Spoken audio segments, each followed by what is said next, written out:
How do you take 3 completely different demos and turn them into one cohesive song?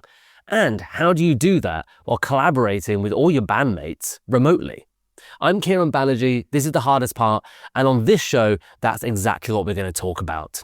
My guests today are Psymon Spine. They joined me in London in the studio to talk about the songwriting and production process behind their track, Wizard Acid.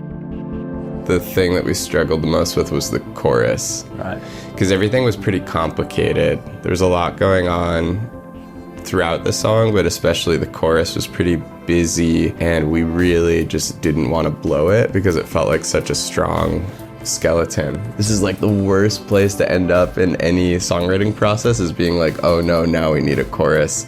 Being like, we have a really good opening and verses are cool and the bridge is cool. And so the chorus went through many iterations. We're a pretty self-critical band. I don't think the way that we work it's a lot of like beating our head against the wall. It's sometimes it's easy, but a lot of times we're really pushing each other and pushing ourselves, and so yeah, we can overthink stuff. I think there's a lot of overthinking on this record, but then I don't know, but then we'd have these moments where we'd kind of come back to center.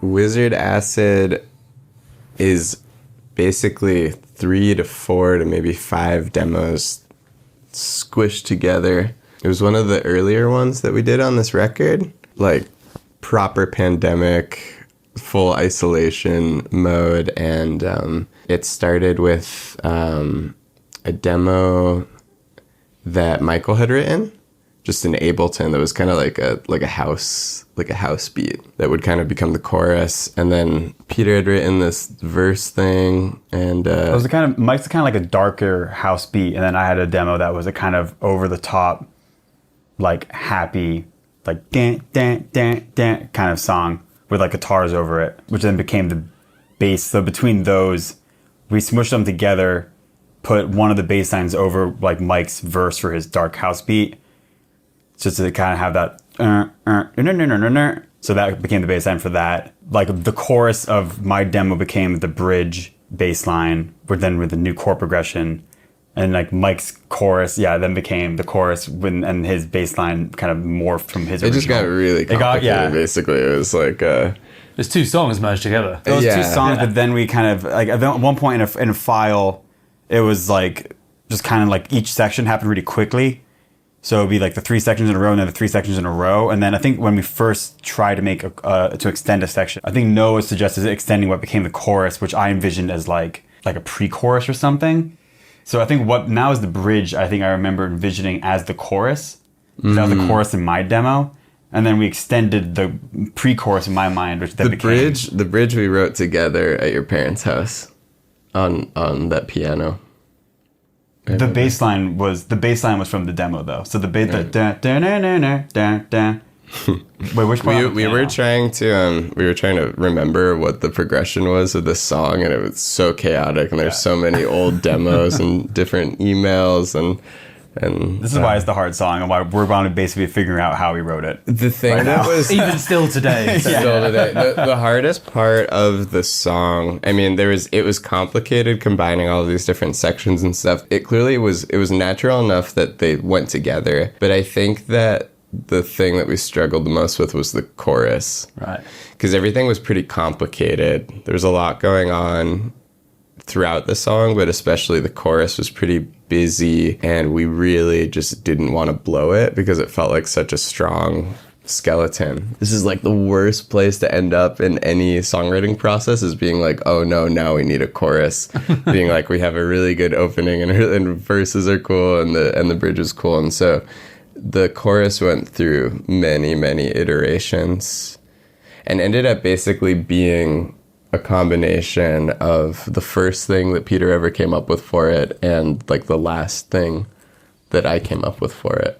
Well, and then another thing, and then another version I came up for with it when you wanted me to work on it originally.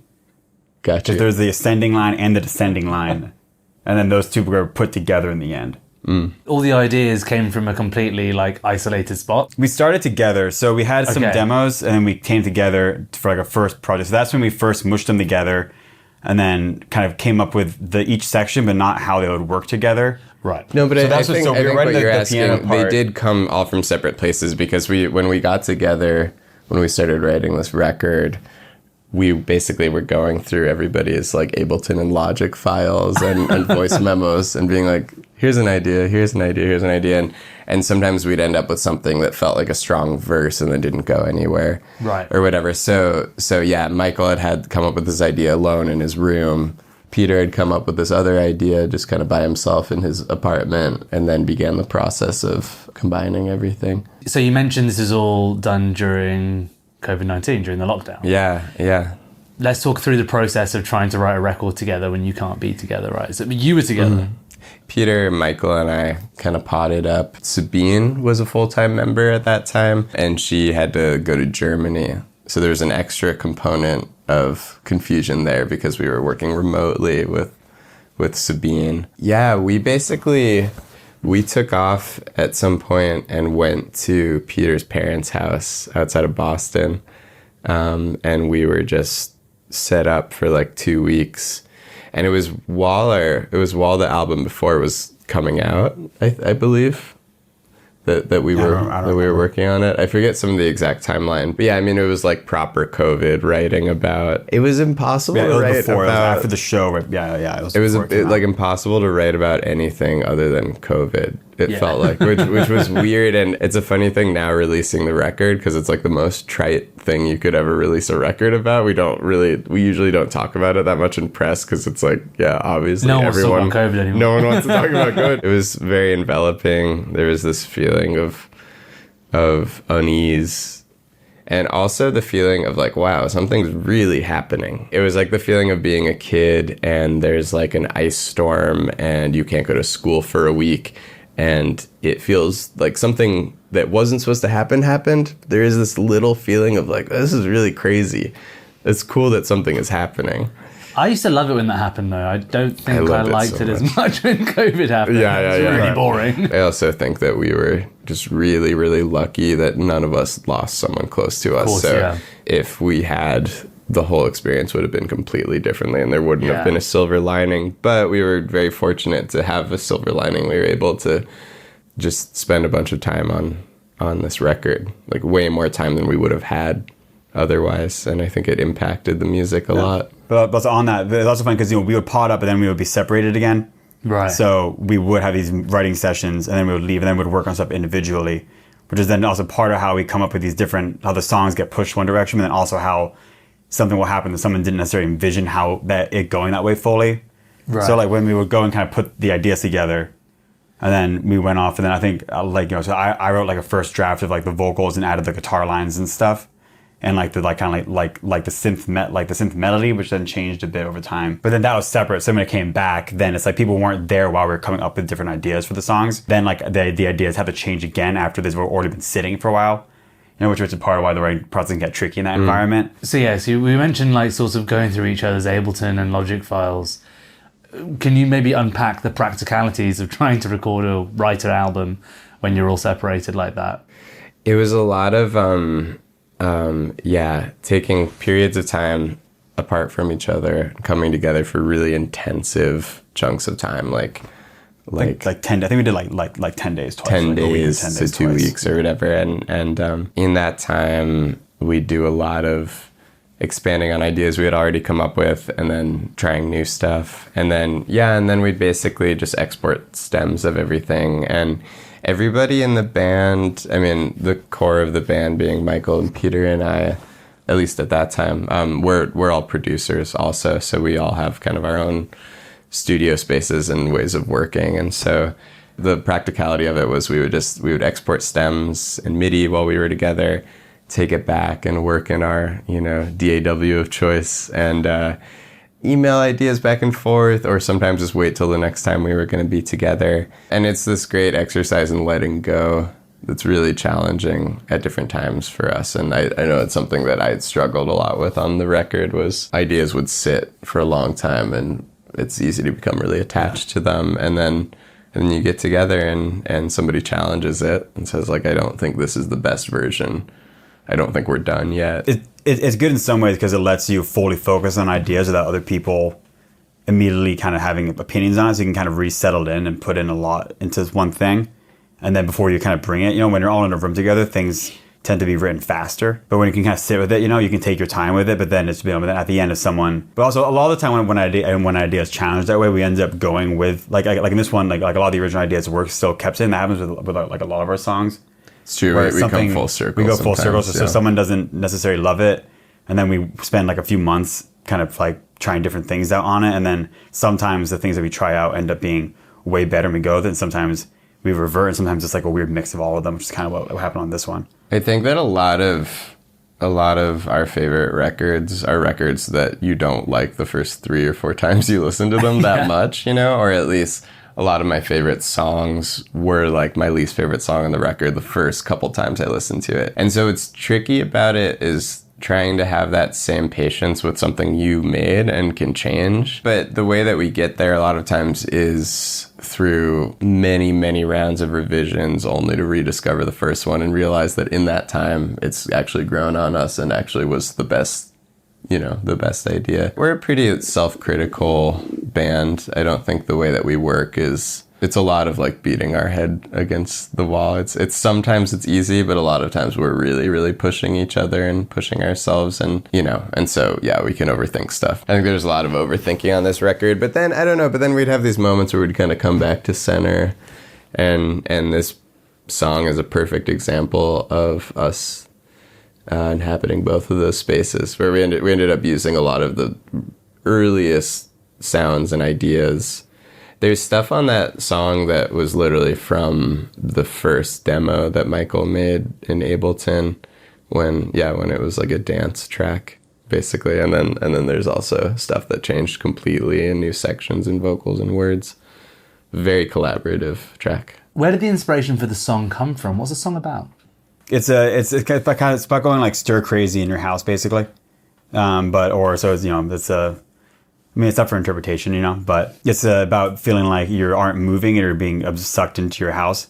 So it's kind of like a haunted house story in a way, if you're being eaten by your house over time, but you don't know if the house is actually haunted or if you're just losing your mind. Right. Yeah. Okay, makes sense. It's like Monster House. We did track our friend Angel Deradorian on this song, who's an amazing singer and composer. I mean, if you Google her, she's just like sang with everybody. Somebody that we look up to a lot. So she sang some backing vocals. There's also some percussion from Dennis Young from the band Liquid Liquid, who hit us up sometime during the last album cycle because he heard us on the radio, and we're huge fans of Liquid Liquid. And got him to play percussion on a few tracks. I forget if this track also has Zeb on drums, who's since starting this record has become really central to the band. I don't think this song has Sarah singing on it, but a lot of the tracks on the record also have Sarah Ament, who's often on tour with us. So for other people listening in who sort of are struggling with maybe the creative process when you have to create stuff with people from afar, is there any tips and tricks you can give them of sort of overcoming those obstacles? I think that the most important thing in Psymon Spine, the single, if there was like one moment that dislodged a lot of the blocks that we had, it was when everybody started doing their own projects on the side. I think it allowed us to be less precious about it. And I think that when you go into a collaborative situation, you can really cause yourself a lot of pain. You can create a lot of obstacles for yourself by holding on too tightly, and you have to let go of that a little bit, and also accept that your contribution can be one of helping the people around you get to their best idea. I think that's what I would say. When you're collaborating, let go as much as possible of the idea that you had in your head. It doesn't mean that it's bad to have an idea, but it's really, really good if it becomes something completely different. That's taken years for us to get comfortable with, and we still, at different times, different ones of us struggle with it. For me, it's been a really, really big thing. It's also just the nature of being in a band is that you're going to have different tastes, and that's why we like how our music sounds, because we come from pretty different music backgrounds. And as I was saying with how a lot of our bands are bands that when you first listen to it, you don't love the album, I mean, like a lot of the ideas that people bring to the table that I adore now, at first I was like, I don't really know, so you kind of have to be like, just accept that people are coming from different tastes and different backgrounds. and that you gotta sit with it and work with it, and that you might not love every idea right away, but you might love later, you know? But also if there are ideas that you don't love, but other people love it, then you have to help add parts that you think complement the idea, so you do end up loving it, you know? You can't just like shut it down, you have to work with it. Because like everyone, you know, you can't just be like shutting down everyone's ideas left and right either, you know, if you don't immediately agree with it. Yeah, I think also build up the people that you're collaborating with, even if you don't agree with every decision that they're making. Figure out how to get the best work out of them, and usually, I think in our case, that's about giving people space to experiment and encouraging them to experiment. I think that point you said is really good too, of that, because on different songs, people do take different roles. Some people will sometimes lead a song, or it'll be fully collaborative, and knowing when the best thing you can do is be like a good editor is also really important. Like, you don't always have to be writing a ton of ideas. You can help someone edit their own thought process when it's not quite working yet. There's an obsession, I think, in music right now with being the sole songwriter, sole producer, sole everything. It's really cool for people that it works out for. I prefer to work with other people, but you hear a lot of stories about people not getting credited for stuff, or, you know, my feeling is that being a good collaborator, being a director or an editor, is just as impressive and just as important as having put the words to paper or the melodies to paper. I mean, I think like we have David Bowie looking over us right now. He was a perfect example of someone whose greatest talent was just getting certain people in a room together and being a director. No one ever thought he was any less of a genius because he didn't play every guitar riff. I think being able to find creative inspiration and just watching these people that you respect and love see their ideas through, it's really important. Yeah, and just being flexible about what your role is in each song. I think what Peter said is perfect. Sometimes you need to be the one who wrote the melody, and sometimes you just need to be the editor and the producer. And I think it's we're lucky that we have different people in this band that can fulfill all these different roles. And sometimes pop music is funny too, because sometimes one idea, like, oh, what if this thing was like an octave higher, will be the thing that when everyone listens to it, they're like, oh wow, that part. Sometimes it's like the tiniest things that like push a song, and when you're like fully absorbed in it, you don't have like an outside point of view of it, you know what I mean? When you have every part so in your head. But when you can come in and see the song from like a whole from afar, I think you can like listen to it as like an other listener way more easily, and help kind of make it a more like catchy song, you know what I mean? Or more like accessible and fun song and stuff. Or even stuff like this should be 2 BPM faster, you know, things like that, that you just would never even consider or be open to if it's your piece and you're so in the weeds with it. For reference to the audience, there's a stained glass David Bowie looking over us to one side. Yeah. A resurrected David Bowie isn't looking over us right now. That's vague if you don't see it. So in a moment, we're going to hear the session you did for us a moment ago. One thing I love when I speak to artists is to ask them what to really listen out for in the intricacies of the song, because then when you hear it yourself, it's like... I feel like you experience it in a totally different way. Everyone's about to hear the session, so is there anything you specifically think they should listen out to? I think one thing I would say is based on, because when I mentioned the bridge, I was remembering that, because there was that bass line and then you wrote the chords over it with me. So each section, the key changed in a lot of the sections from the original versions.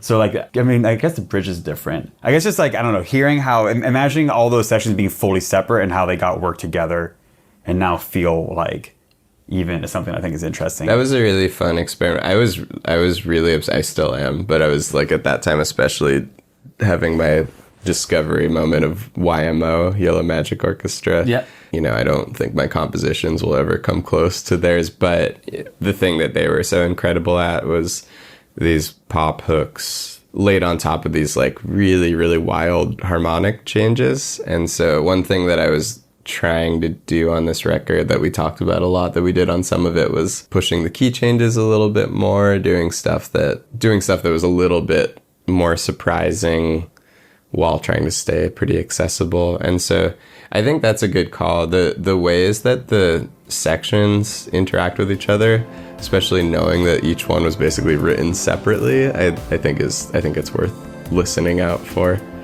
It's interesting to me too.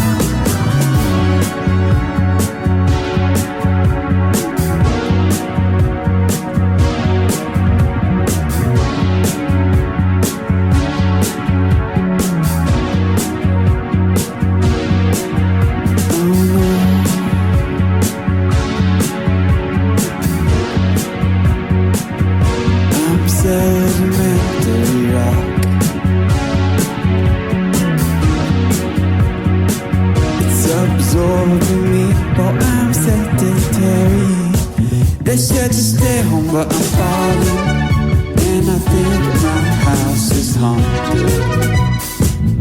There's nobody to see if my imagination has got the better of me.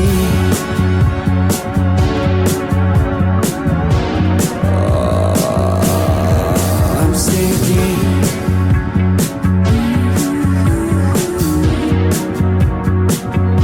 I'm sentimentally wrong.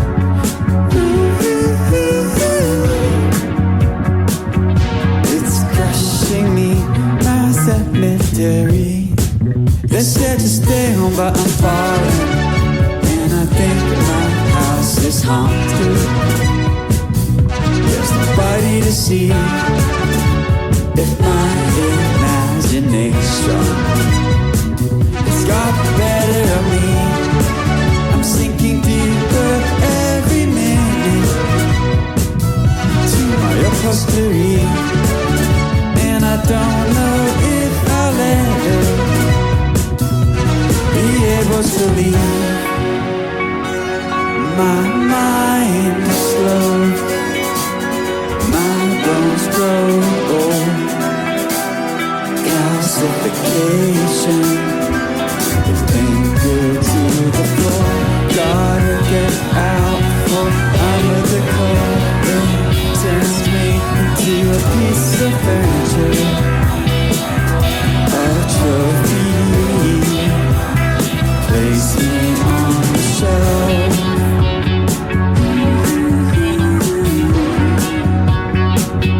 We're sedimentary rock. They said to hang on, but I'm falling, and I think my house is haunted. There's nobody to see if my imagination has got the better of me. I'm sinking deeper every minute to my upholstery, and I don't know if I'll ever be able to leave.